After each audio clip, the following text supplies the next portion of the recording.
Sometimes we think you have to have the biggest and best title to have the deepest wisdom. On my travels, I have found the people with the deepest wisdom are just your everyday people, regular people who just happen to know things. Listen intently as we hear stories of wisdom from everyday people.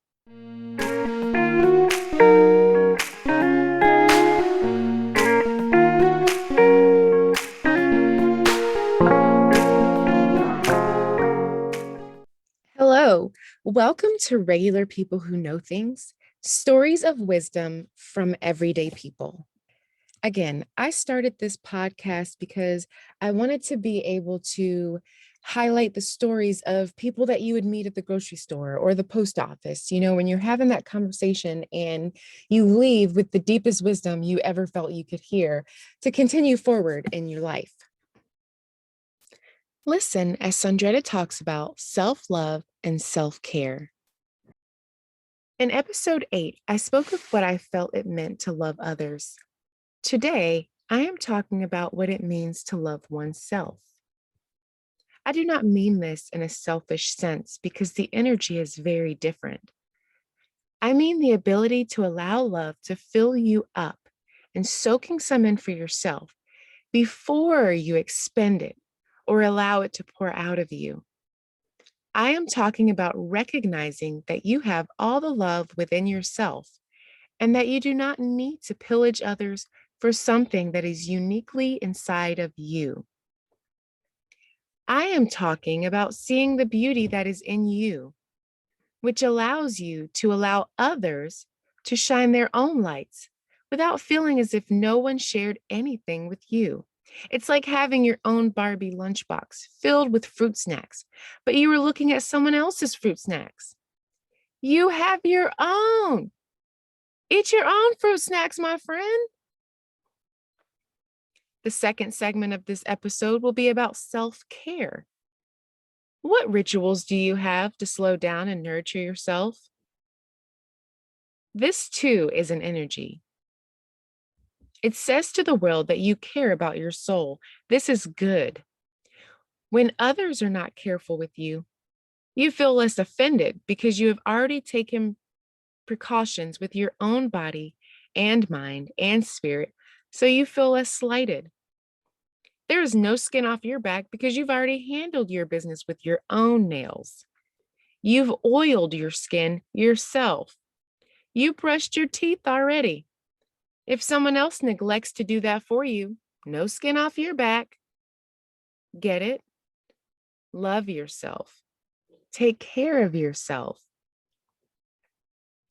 So really, in this episode, I want to simply remind you of the love and nourishment energy you have.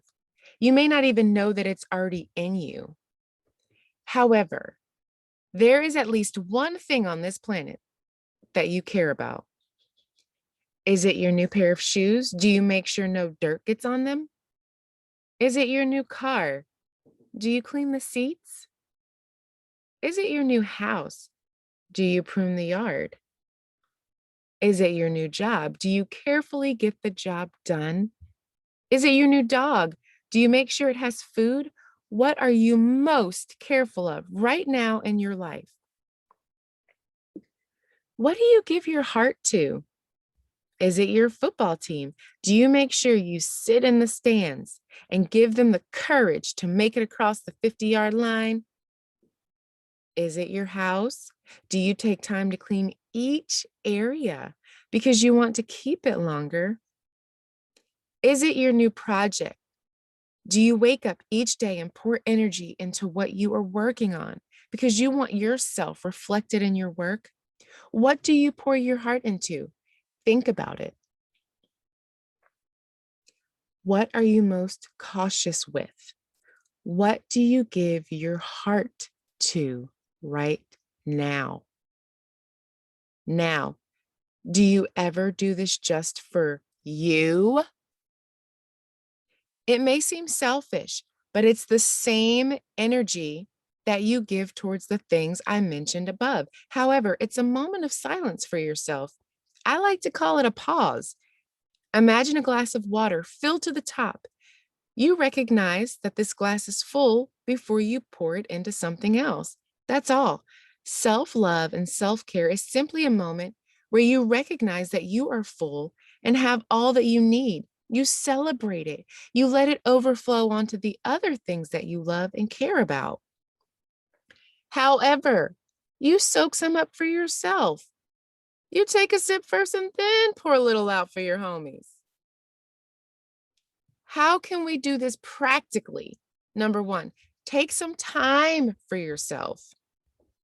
Number two, whatever you would give to your favorite person, give to yourself. Number three, however you would care for the thing you love most, extend that care to you. Number four, take 30 seconds to breathe it in. Then increase each time the amount of space you give to yourself and just reflect on how full you are, how full you are. Say, I am full of, insert what you are full of. If what you are full of is good, great. If not, ask yourself why. Number five, understand whether you are full or not by listening to your body. If you are empty, go to where you can be refilled by the good stuff. Make sure you remember that no one else can fill you the way that you can. That's it. I know it sounds simple. However, you may cry during these times. You may feel empty. You may need to surrender some things so that you can be filled with something that is healthy for you. Your relationships may change around you. You may have to take 5 minutes from one area just to be sure you give yourself 5 minutes to take deep breaths. Someone may miss out on the 5 minutes you just allotted to yourself, and they may not like that. Let me ask you though, how can you truly love anyone else if you do not love yourself? Meaning, what can you really give when you have nothing? How can you truly care about anyone else if you do not care about you?